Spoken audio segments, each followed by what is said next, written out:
Greetings to you all. It's lesson time, so I'm Russ Hatfield, connected to Kara, my twin soul, and a member of Ashtar Command.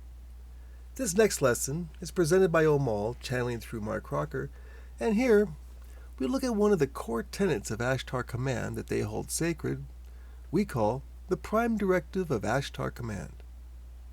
If you ever watched Star Trek and heard their many references to the Prime Directive, you can probably guess at where this latest lesson goes.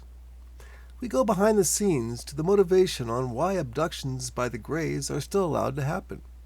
We find out there's not much they can do because oftentimes it's something the abductee is seeking.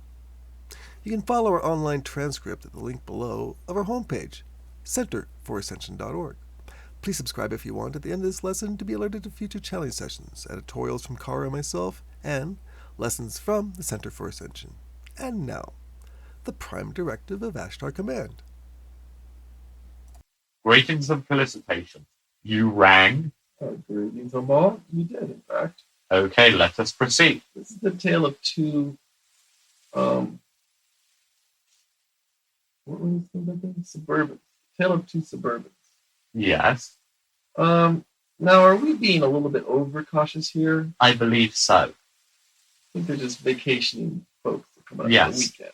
It is suspicious, as was stated at the time, Correct. but the reaction time is a little bit too quick. However, like the power outage, it is a good test, is it not?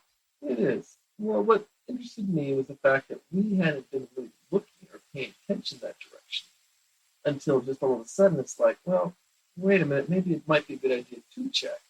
And then that appears. Yes. So we don't know, we haven't been following if they've been there a lot, if they've been there just the first time, or what. It's something we ought, a lesson for us to learn, that we should be more attentive to those situations around us. I believe Mark often talks about situation awareness. Absolutely. That's it. Yes. It is something that all of you should do. Sure. And, it's something that in the future could be very important. Maybe not right now, but it's good practice. Yes. I think Tia put it very well in believe nothing if you cannot corroborate it. Right. It is better to burn your hand instead of your body. Mm-hmm. Well, nothing we've been doing, even with Adjacent Society and the MJ12 going on the net, is enough to get us noticed. You are small fry for them at this time. Right. Although the small fry, if it was caught, would turn out to be a mighty big fish. It's true. But behaving in a small way makes them overlook you. Well, we're not going to put any big neon signs up anyway, saying, look who we are. No. If you do, I suggest doing it in red and saying, this is the place. I'll just put a big target on the roof. Very droll. In neon? In neon, yes. Okay. All right. Johnny, anything? Not right off. Man, you had anything else? Mm-hmm. Go ahead. A few things. Okay. Now, last night we were working with a few different people. Some were very open toward what being said, and some weren't. Now, for example, the one person I'm working with on the net called Iris, in dealing with the Zeta Talk, Uh-huh. has now got a bit of a different point of view on Zeta Talk compared to Ashtar Command. Okay, what is necessary to do is to explain the difference between us as a base, a research base, and the blue guys. So that's what Tia meant by separate the problem with the Greys. It's not with Ashtar Command, it's with the blue guys. Correct. It is a long-running rivalry. The fact that our pilots see themselves as protectors. Wherever they go, they are protect the race that they protect. For example, your race, against anybody that tries to abduct them, or any race that they perceive as a threat. For example, they do not worry about the plebeians. They are not a threat. Right. So when our pilots perceive a threat, they analyze and watch and wait for evidence. You cannot let some ships go because there are some good and some bad. Well, the argument we're currently in, or I shouldn't say argument, debate that we're currently in, is whether there are good grays and bad grays, or all bad grays. Now, of course, you know my point. Yes, and I do understand where you are coming from. Correct. But I've kind of run out of arguments at this point. And I'm kind of having to just, say, well, we'll work on this as we go. Ashtar Command, in fact, Ashtar himself has said there are no good grays. Ashtar did not say that. Oh, right. You said that. Correct. Right. I am also tinted by the same view that you have. Correct. So, She is a very lovable young lady. If I was not so old and of such a different race, my heart would cry for her. right. The fact that I have seen it before and will probably see it again hardens my heart. I am sad that I do not have that much pity. I have understanding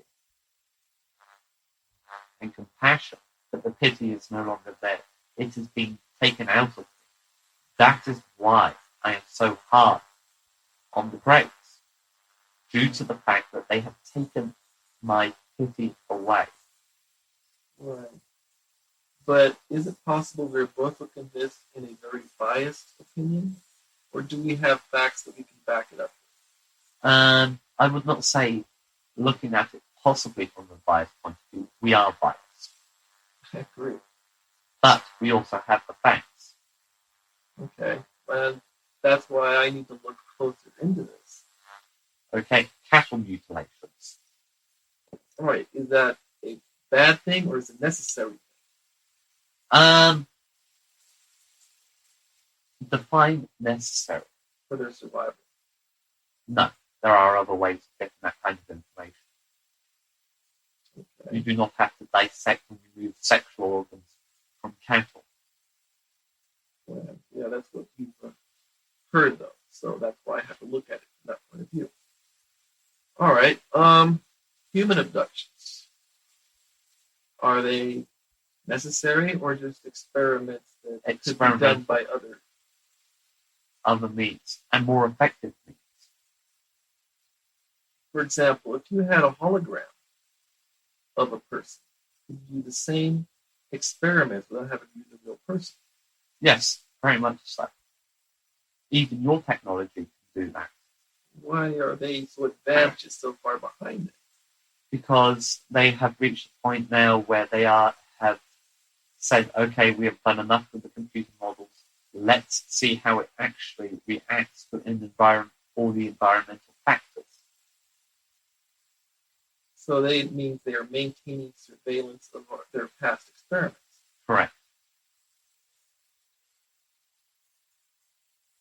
So you can monitor their past experiments by where their surveillance. Correct. Where there is a high concentration of abductions and vessels, then they are monitoring or coming back to an experiment that is currently running to check on it. So what happens if Hades-based ship suddenly decided to break up the party? We do not mind them monitoring experiments that are running. We do mind when they start new ones. Well, I have a problem with that. If Hades-based will not stop the monitoring, then doesn't that show that they've got to go ahead to go on with these things? It falls into our non-interference, unfortunately. Well, I have trouble there. Yes, it is a very, very fine line between interfering and not interfering. Experiments that they have started running, we cannot interfere in those live unless they abduct. Right. They can monitor, watch, and learn that way. But as soon as they abduct, then they are interfering, and we have to interfere to stop them from interfering. Where they attempt to start new genetic programs running, again, they are interfering because to start those, they have to abduct the individuals. Once they touch those individuals, they have interfered. And that must be stopped. I suppose what I have a problem with is they interfered in the first place to start the experiment that they're monitoring. So therefore, the harm's already been done. Correct. Therefore, you should be able to walk right in and, interfere even more and make the situation possibly worse. Right. As much as I personally would like to say, okay, let's get them off the planet, let's get these genetic programs that are running stopped, create a situation where it is washed out of the system, and get things back to normal. I would love to do that, but I cannot, because that is interfering. Where we come in is to stop them from interfering further. Unfortunately, we are a limited number of personnel. We cannot be everywhere. Now, they have you talked about the base at Four Corners. Correct. Now, why do they need ships to bother abducting? Why can't they just take them over to the base and do all their experiments right there on the base and monitor them right on the base? Because due to the fact that a high desert area has different properties than a low desert area, and a low desert area has different properties from a high alpine area, and so on. Mm-hmm. The more environmental factors that you throw in, the better the results are of an experiment. Do we know what the end result is that they're working for? We have our suspicions. Okay. And could we say then this is for the good of the human race? That is undeterminable at this time. Okay. There's nothing we as humans can do to stop this.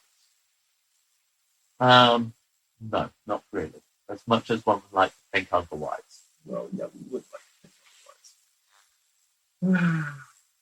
Okay, where do we go from here? Just watch and wait and try to intervene when they try to start or abduct new individuals or old individuals. Wait a minute, we can interfere. We're third-dimensional beings. We have no, nothing that stops us from interfering, right? Next question. I am deliberately not answering that question because that is your own moral choice. I know. You can't advise us one way or another. Correct. As much as I would love to, I cannot. By me saying what you should or should not do is interference. A bit of a conundrum here. Correct. Okay, understandable. I will leave that. It's just wishful thinking anyway.